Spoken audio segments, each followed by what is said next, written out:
welcome back to Kenny and Friends. Friends kali ini dia punya insecurity, bukan insecure sih. Apa sih Lex namanya? OCD yang menurut gue ini udah agak tahap maksimal berlebihan. Akut. Oke, perkenalkan ada Felix. Hai. Lex, perkenalkan diri dulu deh. Hai semua, gue Felix Tanjaya, currently kerja sama bokap, which is yang akan jadi topik hari ini ya Ken ya? Iya, betul. Professional son lah. Tapi son. kita bergerak di bidang health and beauty, namanya Kakiku. Yeay! So, Felix ini adalah my Koko Kwangcho. Kalau misalnya teman-teman udah wondering beberapa hari ini siapa sih Koko Kwangcho itu? Yes! Dia adalah Felix Tanjaya. Kita tuh kenal udah lama banget ya Lex ya? Mungkin 15 tahun lebih. Yes. Jadi kita tuh deketnya itu karena kita satu les bareng. Tetapi nggak tahu gimana universe tuh mendekatkan kita bukan sebagai jodoh ya guys, sebagai teman memang. Jadi dulu tuh dia selalu mintain nomor-nomor teman gue yang cantik-cantik. Aduh! Sampai sekarang masih gitu ya? Sampai sekarang kebetulan masih. Dan kebetulan gereja gue, dulu kan bokap gue pendeta. Nah sebelahnya itu adalah salonnya Felix. Jadi kita tetanggaan juga ya in a way ya. Betul. Kalau sekolah juga tetap ada di Tangerang. Tapi kayak somehow si Felix ini kan, lu 1 tahun di atas gue kan? 1 tahun di atas. Ya. Pada saat itu mulainya salon ya, iya benar. Ya kan? Orang-orang Gading Serpong taunya salon ya. Betul-betul. Ini adalah salah satu salon yang kayak semua ibu-ibu gereja itu pergi ke sana. Terus akhirnya berkembang menjadi refleksi dan bla bla bla bla bla. Betul. Banyak ya. Dan kita tuh selalu bertemu di tempat-tempat yang kayak wow. Sangat random ya. Dan luar negeri selalu. Iya benar. Kita tuh susah banget untuk bertemu di Indonesia. Dan akhirnya hari ini dia memberikan waktunya untuk datang ke Kenny Such and a Friends. privilege buat datang ke Kenny and Friends. Gue dong yang privilege ya kan. Privilege. Jadi terakhir kita ngobrol itu, kita selalu ngobrol by the way di Instagram. Tapi Teman dekat yang gak pernah deketan. benar. Dan 2 tahun lalu kita ketemu pertama kalinya lagi setelah Sekian how many lama, years ya. itu di selalu dalam acara mabuk ya. I left my soul there. Tapi semenjak itu lu jadi cinta banget sama Korea kan? Betul. Jadi sangat-sangat addicted lah sama semuanya ya. Itu lucu banget by the way guys. Somehow gue ngeliat dia lagi di Korea, terus gue kayak, "Weh Lex, lo di Korea, ayolah ketemu," gitu kan. Yeah. Dan apparently dia tinggal di hotel yang sama kayak gue. Itu aneh banget sih Lex. Itu aneh banget. Dan tahun ini kejadian lagi. Kita ketemu di Kwangcho. Tapi kan lu adalah Koko Kwangcho sebenarnya kan, karena lu pernah sekolah di sana. Ya, well, yang sekolah di Kwangcho nggak cuma Koko, that's the first thing. Enggak, tapi semua orang yang gue lihat di sana yang dari Indonesia looks like Koko to me. Iya, well, benar sih. I used to sekolah di sana 3 tahunan dan ada setengah tahunnya lagi dapat scholarship ke Kanada, and then balik and I finish S2 di Prasmul pas COVID. Wow. Sembari bantu bisnis orang tua ya. Nah, itu yang kita mau dig in hari ini sih sebenarnya. Gue adalah salah satu temen yang proud of you. Thank you. And I'm very proud of you too. Gemas. Nggak, soalnya kenapa? Kita tuh tahu bener-bener dari kecil banget Betul, guys. dari kecil, dari nothing. Wah, dari nggak ada shape mungkin ya. Bener. Dari masih lecek banget deh. Iya bener, dari anak ingusan sampai sekarang si Felix ini tuh jarang banget ada di Jakarta. Betul. Karena emang ngurusin bisnisnya yang seluruh Indonesia. Nah tapi sebelum kita ngomongin soal lo dan bisnis lo plus bokap lo ya kan, karena emang harus diakuin this business start from your dad gitu kan. Tapi waktu kecil itu ketika kita lagi ngeles di Bu Susi, shout out Bu Susi. Shout out Bu Susi. Masih sering ketemu di pasar. Lo tuh cita-citanya jadi apa sih Lex? Ini menarik sih cita-cita ya. I don't think Koko yang ngelanjutin bisnis kayak gue gini, meskipun kita punya privilege, katakanlah kita mulai nggak dari nol, kalian juga mesti tahu kalau kita nggak betul-betul punya privilege buat punya cita-cita gitu loh. Karena dari kecil dulu memang kita ya sudah diprogram untuk nantinya melanjutkan bisnis. I mean, I was rebellious back then, tapi ya gue tetap harus ya mulai jadi kasir, ikut-ikut ngepak barang, lalu ikut-ikut nongkrong ngelihat di salon, di sama tempat refleksi gue, ya kan? ngobrol sama pelanggan. Jadi dari kecil, even gue SMA-nya harus jurusan apa, gue kuliahnya ke Guangzhou juga, itu sudah adalah programnya bonyok gue. Dan yang lebih parahnya lagi adalah you're the first son. Ya, jadi ya itulah privilege, tidak privilege juga sebagai anak pertama Chinese yang punya culture begitu totok, karena gue dari Medan juga. Wow. Jadi betul-betul ibaratnya dulu gue menganggap hidup gue buat ngelanjutin bisnis bokap gue. I don't have many choices gitu loh. I don't have that freedom buat express. Gue nanti maunya ke sini, maunya ke sana, maunya jadi artis, maunya jadi penyanyi. I don't have that. Tapi bener-bener nggak ada tuh. Gue pengen aja di titik. I think pace-nya terlalu cepet. Jadi gue waktu itu dikirim kuliah itu in a very simple reason ya, karena gue harus ngurusin supply chain barang-barang kakiku. Dan barang-barangnya itu datangnya dari Cina semua. Jadi gue nggak punya choice. Padahal dulu di sekolah gue semua ke Eropa, ke Amerika, kemana. Australia gitu kan. Ya, gue masih inget pas gue SMA, pas ditanya siapa yang ke Eropa, angkat tangan semua. Siapa yang ke Cina, cuma gue doang sama satu orang lagi gitu. Back then kayaknya sekolah di Cina tuh betul-betul nggak keren lah gitu loh. Kayak tempatnya anak-anak pedagang Chinese mungkin ya. Pedagang-pedagang Tanah Abang gitu ya. Ya salah satunya gue. Tapi gue anak yang punya tempat refleksi. Ya, jadi gue harus ngurusin segala macam supply chainnya kakiku, makanya gue nggak punya, balik lagi ke cita-cita. Jadi gue nggak punya waktu buat berpikir karena kita ekspansi, kita buka. Gue balik. Gue pas pergi cabang kita mungkin nggak nyampe 10, tapi pas gue balik sudah 20, 30. Gue juga. Dan sekarang luckily kita sudah hampir mau ke angka 60. Wow, seluruh Indonesia tuh ya. Indonesia. Tapi sebelum kita ngomongin kehidupan lo di Guangzhou, di Kanada, dan akhirnya memutuskan untuk balik melanjutkan legacy dari orang tua lo, pertanyaan gue adalah, pernah nggak sih lo ngerasa malu sama bisnis orang tua lo? Soalnya gini, zaman-zaman kita yang millennials gitu ya, coffee shop, baju, clothing line, apa bla bla bla bla, atau mungkin yang kayak Bitcoin, saham gitu-gitu kan. Nah, lo refleksi. Refleksi, gitu kan? Ya betul. Gue dulu sampai make fun of myself itu kalau ditanya kerjanya apa itu gue bilang gue tukang pijit keliling gitu loh.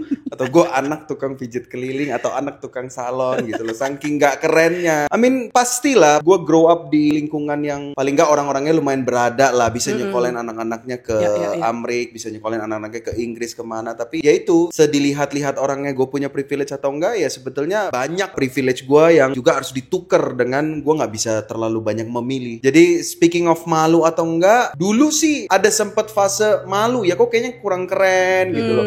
Apalagi kalau lagi deketin cewek kan gitu loh. Usaha apa tuh Felix? Pijet gitu kan, pasti konotasinya pijet plus.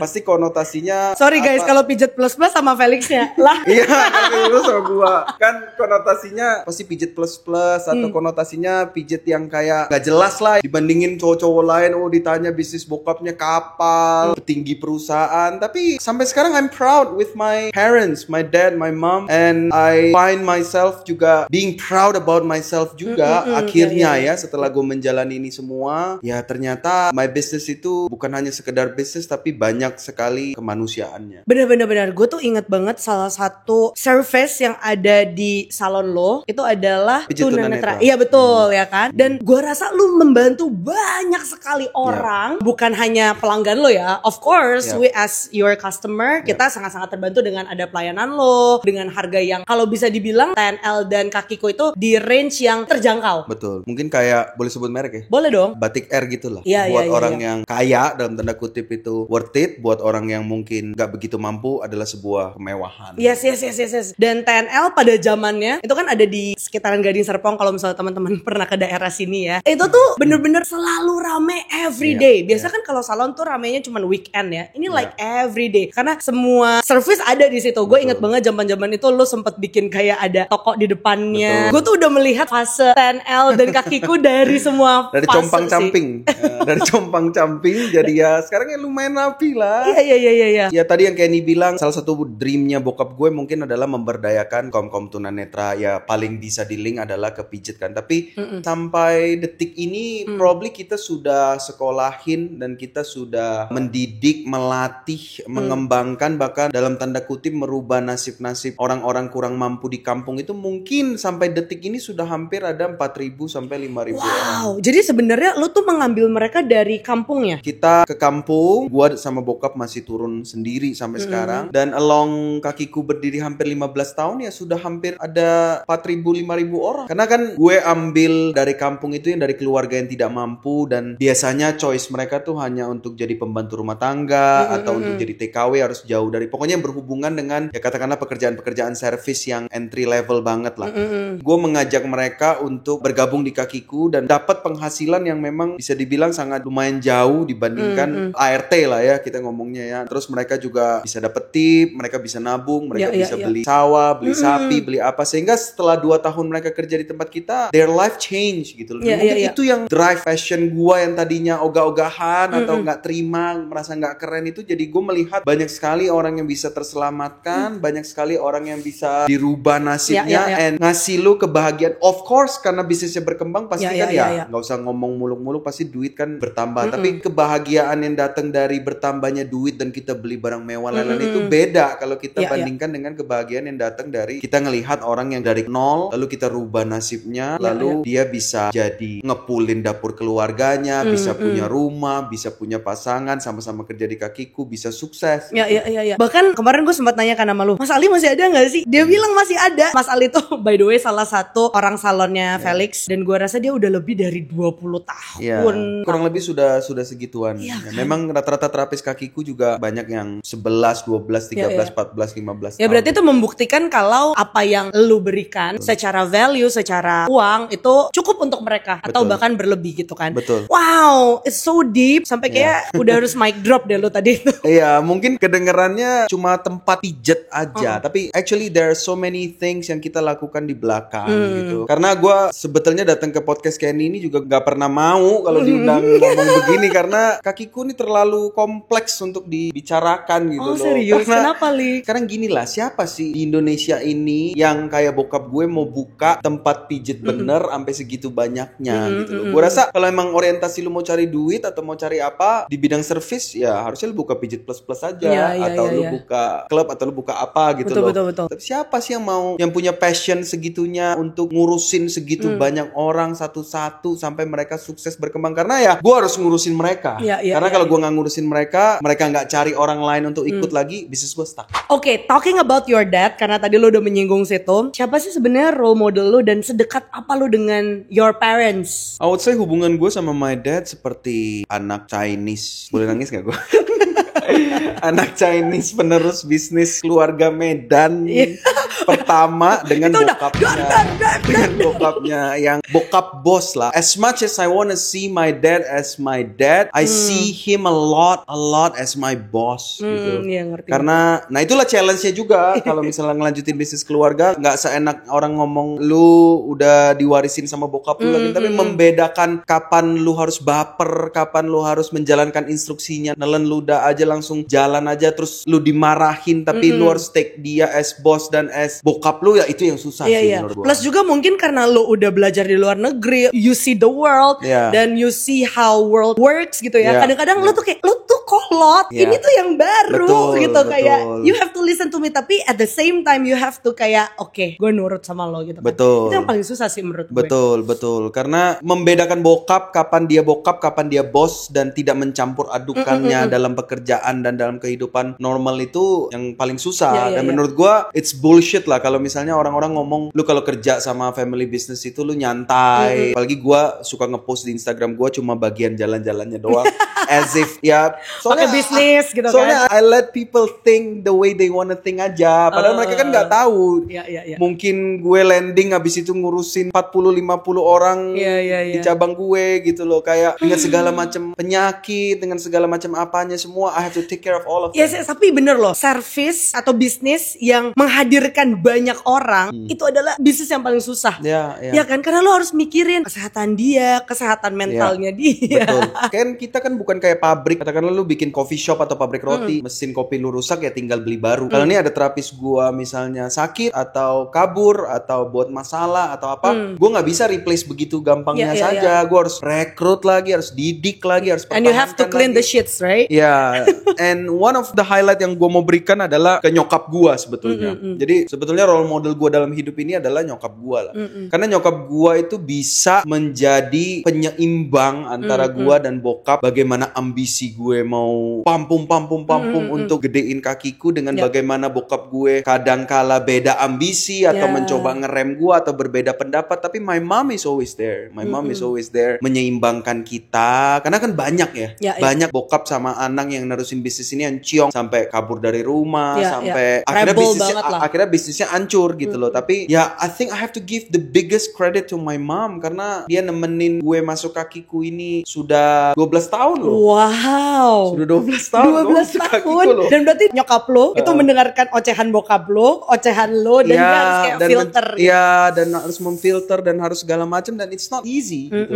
Untuk bikin satu family business itu jalan ketika anaknya bantuin itu dan bertahan itu sangat tidak gampang, apalagi berkembang gitu. Iya, benar-benar. I have to give the biggest credit to my mom karena ya dia yang jadi saksi semuanya. Iya. Dan lo sedekat itu ya menyokap lo? Sedekat itu sih, karena ya memang dia yang selalu ambil peran kapan dia harus terima curhatan gue kalau misalnya kadang lagi ngejalanin bisnis atau apa. Ketika gue mulai tidak bisa membedakan mana bokap mana bos, dia harus telan itu semua selama belasan tahun. Yang gue inget dari bokap lo, kalau misalnya lihat di sosial media lo lebih sering ngepost nyokap lo, ya kan? Bokapnya jarang. Karena dia nggak mau jalan-jalan. Jadi gue pakai aja duitnya buat jalan-jalan.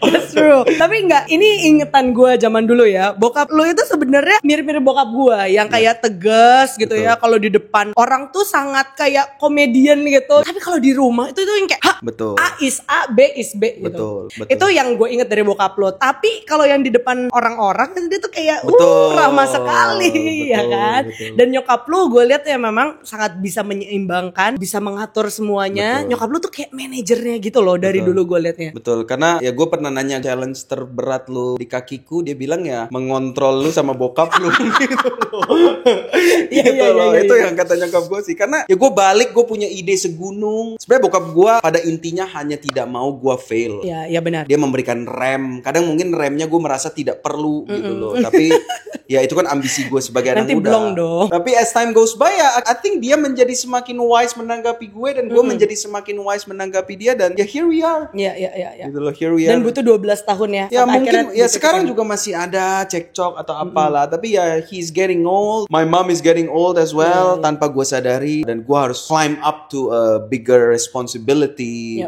Sudah harus mulai bisa men-take care. Ya kan zaman sekarang nggak ada yang tahu ya, maksudnya penyakit kan bisa datang kapan aja. I have to be ready kalau misalnya suatu hari ada apa-apa amit-amit sama bonyok gue, I have to already look at that possibility karena ya mereka udah 60s gitu. Iya. Sebenarnya lo kan punya banyak pilihan banget ketika itu. Kalau misalnya ya Felix mau rebel gitu ya, udah sekolah aja terus. Soalnya gini, gue lihat banyak teman-teman gue yang akhirnya S2, S3 itu bukan karena mereka mau, tapi mereka cuman pengen gak cepet-cepet balik ke bisnis bokapnya. Betul. Ya kan? Betul. Jadi udah jauh-jauh tuh ke US, ke Kanada, ke Cina. Bahkan kita kemarin sempet ketemu sama temen lo yang udah berapa? 15 tahun ya di sana gitu kan. Dan apa sih Lix yang membuat lo akhirnya mau pulang ke Indonesia itu satu. Terus ceritain dulu sebelum itu gimana keseruan di negara-negara itu. Soalnya kan lo cuman paling kemarin itu 1% loh keseruan dari Guangzhou ya kan. Seseru apa di Guangzhou itu? I think kalau lo berangkat ke Cina itu, gue sering ketemu sama orang-orang dan nanya gue anaknya kalau di sekolahin ke Cina bagaimana, terutama dari Chinese lah ya. Karena mereka merasa mungkin ada moral atau ada sopan santun adat tradisi yang bisa didapatkan di sana, tapi just don't go. Menurut gue itu betul-betul, I mean buat siapapun yang nonton, anak lo nanti mau di sekolah ke Cina, anak lo harus punya kedewasaan mental dulu. Karena ya itu tempat sangat bisa buat badung gitu loh. Itu, bantuin dong Koko Felix. Itu negara tanpa Tuhan loh. Negara ateis loh. Tapi gue gitu kemarin loh. kesana pun kayak anjir nih negara bener-bener gak ada aturannya. Lu mau nyebrang bugil terserah. Iya kan? Betul. Kayak orang-orang ngomong anak om anak tante mau bandel dimanapun bisa, bener. Tapi Cina tuh murah banget. Bir itu cuma 10.000 loh. Oh my God. Bahkan lebih murah dari Indo gitu. Jadi godaannya banyak sekali. Keseruannya itu, dan akhirnya gue memutuskan untuk pulang itu karena ya simply I have no choice kali ya. I have no choice waktu itu ya. Lo harusnya jawabnya kayak karena gue sayang banget sama orang. Enggak lah. Enggak, merinding gue pulang karena waktu itu belum sedewasa sekarang mikir kalau ya mereka udah getting old, gue harus bantu mereka bla bla bla. Ya gue sempet kayak ngajar bahasa Inggris, kayak coba masukin barang dari Cina dengan segala idealisme gue yang bikin gue nggak mau pulang. Tapi akhirnya ya I think ya udahlah, why not pulang, coba dulu, siapa tahu bisa jadi something. Akhirnya gue pulang. Nah, ada cerita sedikit sih. Jadi tantangan terbesarnya itu sebetulnya kalau kerja sama Bonyok adalah bagaimana lu digaji. Bener lagi. Karena itu lu yang menentukan gaji lu sendiri. I wish. I wish kalau bisa sekarang 500 juta per bulan. Gue resign jalan-jalan aja, ngapain ngurusin kakiku. Maksudnya itulah yang susah. Karena ada banyak nih tipe Bonyok. Ada tipe Bonyok yang kasih lu sesedikit-sedikitnya dengan anggapan lu bakal warisin juga kok. Lu makan, tinggal, jajan gratis kok. Ada yang betul-betul kasih lu sewajarnya, kayak ya ambil gaji korporat terus kasih. Ada juga yang kasih lu berlebihan.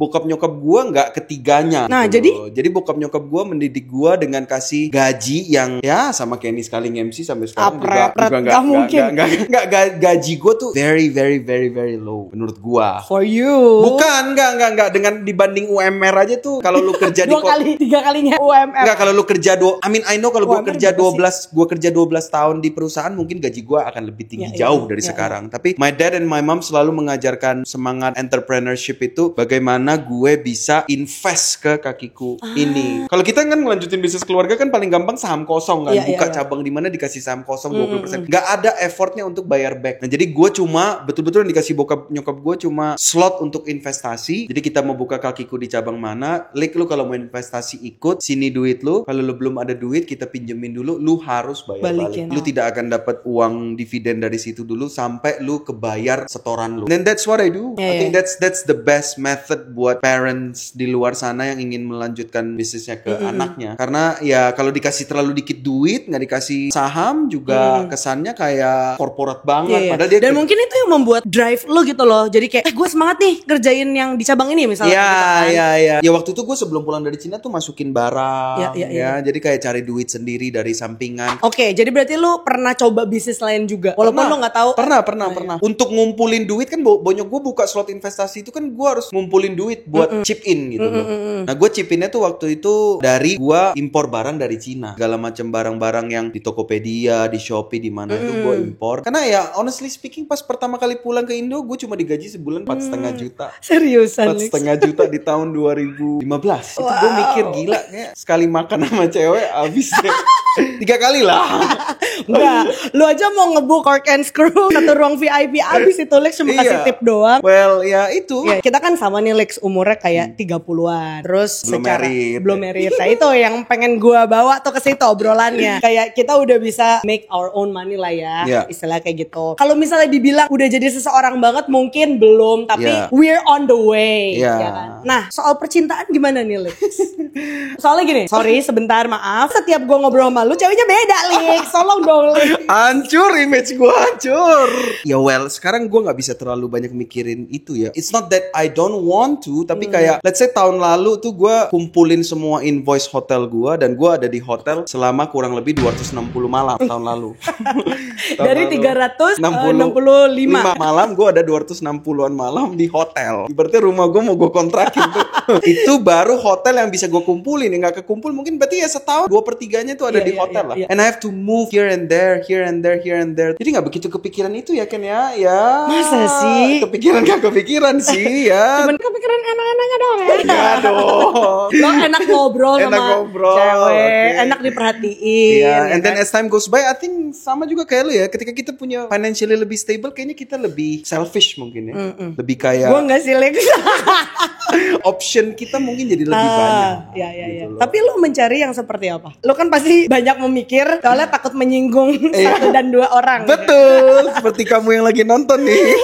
Ya, tapi menurut gue di umur-umur kita sekarang ini, I don't know, kalau buat gue yang gue sekarang punya nyokap doang kan, gue nggak terlalu mikirin orang yang kayak kalau cewek-cewek sekarang kan banyak enai-enai itu, lu harus kayak provide for me and my family apa segala macam. For me itu nggak fair juga, karena pasti dia juga punya familynya sendiri, dia punya bisnis bisnis dan punya ambitionnya sendiri gitu. I think it's not fair for him untuk oh ya gue take you and I will provide for you everything. Tapi kalau gue sekarang karena gue masih provide buat nyokap gue, I wish someone ini bisa provide buat keluarga kita sendiri, ngerti gak sih? Our own family. Karena kalau gue jujur gue pengen kedepannya tuh punya anak. Nah kalau lu pengen punya anak atau enggak? Gue, I mean aduh ini deep banget ini. I sent my parents down beberapa bulan lalu after my last relationship. You are moving here and there. Probably gue pasaran di otak gue nih jadi rusak gitu. Karena gue ke begitu banyak tempat dan bertemu begitu banyak orang. Dan akhirnya I fail over and over again on all of my relationship.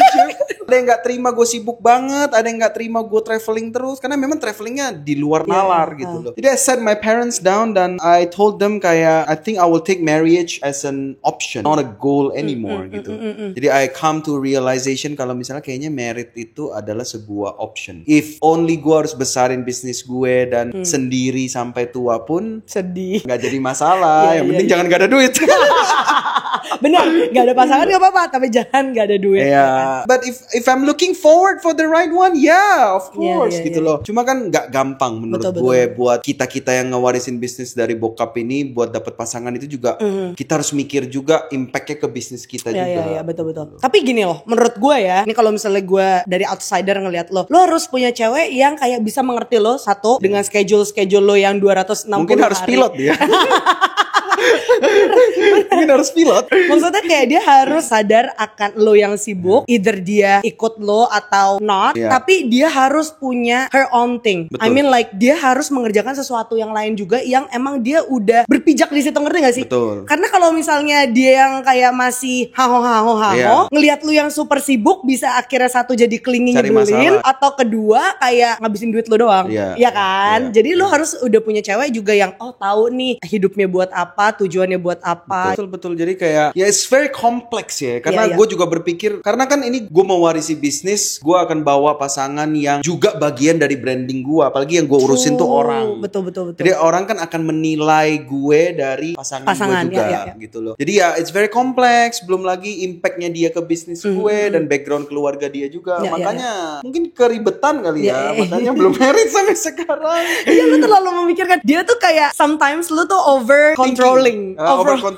overthinking gitu loh. Jadi kayak masa kejadiannya di Guangzhou itu dia sampai nanya gue tuh berkali-kali, gue kayak Lix santai aja Lix. Ya I mean you can bribe me over 500 juta, gue nggak akan menyebarkan video-video itu gitu. Tapi kalau lo rela video itu, no. What happened in Guangzhou stays in Guangzhou. Kita selalu Sin City, iya kan? negara tanpa Tuhan. Enggak, tapi kita selalu setiap tahun kayak gitu. What happened in Seoul? Stay in Seoul. Tapi gue boleh gak sih appreciate lo dulu? Karena mungkin lo grew up with your family dan role model lo adalah nyokap lo. Gue rasa satu yang bagus dari lo nih ya, buat cewek-cewek di luar sana adalah Felix itu treat woman very very very nicely ya. Jadi kayak menurut gue bukan cuman ke cewek yang lo deketin, tapi kayak misalnya ke gue, ke teman-teman gue. Jadi kalau misal boleh cerita, waktu di Seoul itu ada satu temen gue tuh yang mabuk banget guys. Terus tiba-tiba si Felix ini udah harus pulang lah gitu kan. Sedangkan gue yang obviously adalah temennya, no, I wanna stay, gue masih pengen di sini. Gue endingnya di situ sampai jam 6 pagi. Si Felix nih pulang kayak jam 1 jam 2 gitu lah ya. Terus temen gue yang mabuk ini juga pengen pulang. Akhirnya 3 teman gue pulang bersama Felix dan guanya stay di sana. Karena kan kita waktu itu tinggal di satu hotel yang bareng gitu kan. Terus kita lucu banget kayak semua dia yang bayar, semua dia yang pesenin, sampai teman-teman gue sampai detik ini kayak Felix apa kabar gitu. Saking gak enaknya sama lo gitu. And it happened also in Guangzhou karena setiap kita pengen ketemu dia yang pesenin taksinya. Dan gue sama teman gue juga yang mabok. Kenapa selalu temen gue yang mabok sih? Bukan gue gitu kan ya. Jadi kayak setiap kali dia yang take care of us gitu. Jadi probably itu bawaan kakiku juga. Karena gue dibesarkan dengan bagaimana lu menservis karyawan lu sih supaya dia bisa bawa karyawan baru untuk kita. Jadi jadi gue ngerti. Lu tuh servis gue supaya gue membawa cewek-cewek lain. Enggak gitu. Nggak gitu, tapi kayak mungkin ditanamkan itulah untuk just berbuat baik, do good things, because you'll never know. You'll never know. Menurut gua, as long as lu have a chance buat do good things, just do it. You'll never know. Mungkin beberapa jam lagi lu gone from this world, you'll never know. He's a true gentleman, guys. So nomornya di bawah ini. Untuk admission fee ke saya dulu. Nanti ada anonymous lagi yang nge-comment. Nggak gitu. Gue di KDRT-in Felix. Nggak sih, nggak ada ya. Yang bisa gue janjikan sama cewek-cewek itu cuma satu sih. Apa? Ya free pijet lah. sampai tua. Sama lu atau sama kakiku dong. Pokoknya mau jalan mau pijet free sampai tua. Gitu aja. Okay, is there anything you wanna share to my listener? Karena hari ini kita kayak seru banget sih menurut gue. Ya, one last closure dari gue aja, especially buat semua orang-orang, anak-anak yang baru lulus atau yang bingung pengen balik atau enggak karena harus ngelanjutin bisnis orang tuanya, dan yang lagi struggle, yang lagi konflik gede sama bokapnya, lagi konflik gede sama nyokapnya karena mau ngurusin bisnis keluarga. Gue cuma punya advice, just say sorry to them, just go on with it, just telan aja, because I think at the end of the day everything will make sense. Banyak soalnya orang-orang seperti begitu. Gue melihat yang ciongnya tuh jauh parah, bisa berantem fisik sama bokapnya apa, tapi kayak eventually you will get the idea of everything. Eventually all the missing pieces will come together, and lu bakal tahu kayak, oh, gue harus ngelaluin segala macam konflik itu sampai sekarang tujuannya ini. Iya. Dan karena di kakiku, di keluarga gue,